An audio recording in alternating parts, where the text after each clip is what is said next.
1744 খ্রিস্টাব্দে হিমাচল প্রদেশে চন্দনগড় নামের একটি রাজ্য ছিল।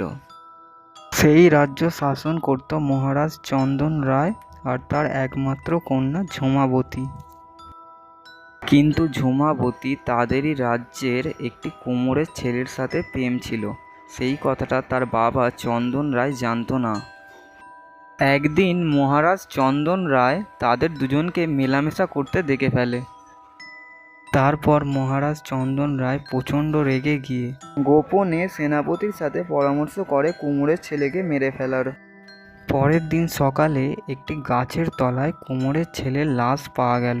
রাজকুমারী যখন জানতে পারল তার বাবা লোক লাগিয়ে কুমোরের ছেলেকে মেরেছে, তখন সে রাগে দুঃখে বিষ খেয়ে আত্মহত্যা করল। তার কিছুদিন পরেই মহারাজ চন্দন রায়কে গলায় দড়ি দিয়ে রাজপ্রাসাদের সামনে ঝুলতে দেখা গেল।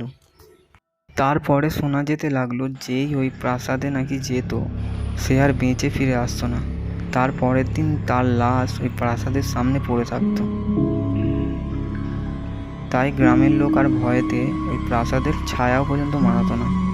যেই সব কথা আপনাদেরকে বলছি প্রায় আজ থেকে 350 বছর আগেকার কথা, তাই মানুষ অতটা আর বিশ্বাস করতে চায় না এসব ঘটনা।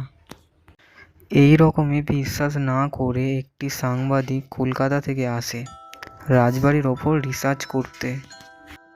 সাংবাদিকটা রাজবাড়ির সামনে দাঁড়িয়ে কিছু একটা ভাবে, তারপর ক্যামেরা চালু করে রাজবাড়ির ভেতরের দিকে এগিয়ে যেতে থাকে। সাংবাদিক যখন এই ঘরের ও ঘরের জিনিস দেখছে, তখন সে দেখে গেটের আড়াল থেকে তার দিকে কে তাকিয়ে আছে। সাংবাদিক ভাবে নিশ্চয়ই কোনো গ্রামের লোক আমি এসছি বলে আমাকে দেখতে এসছে। সে এই ভেবে গেটের সামনে যায় আর দেখে গেটের সামনে কেউ নেই দূর দূর অবধি। সে ভাবলো তার মনের ভুলই হবে, তাই সে ক্যামেরা চালু করে ওপর ঘরের দিকে যেতে লাগলো। সে ক্যামেরা চালু করতেই একটা অদ্ভুত দৃশ্য দেখে সে চমকে উঠল। ক্যামেরায় দেখলো একটি মেয়ে, গোটা মুখ তার চুলে ঢাকা, তার দিকে এগিয়ে আসতে লাগলো। সে ক্যামেরা বন্ধ করে তাকাতেই দেখলো কেউ নেই, সব ফাঁকা। সে এই সব দৃশ্য দেখে প্রচণ্ড ভয় পেয়ে গেল। সে তাড়াতাড়ি করে সব রেকর্ড করে বাইরের দিকে যেতে লাগলো। সে চলেই যাচ্ছে এমন সময় তাকে পেছন দিক থেকে কে ডাকতে লাগলো।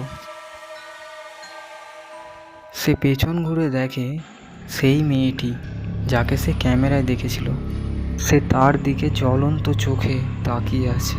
তারপর সেই মেয়েটি এসে তার গলা চেপে ধরে, আর সে নিঃশ্বাস না নিতে পেয়ে তার ওখানেই মৃত্যু হয়।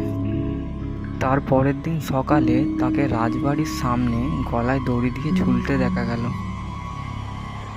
এই ঘটনার পর থেকে আর কোনো লোক ওই বাড়ির সামনে দিয়ে পর্যন্ত যায় না।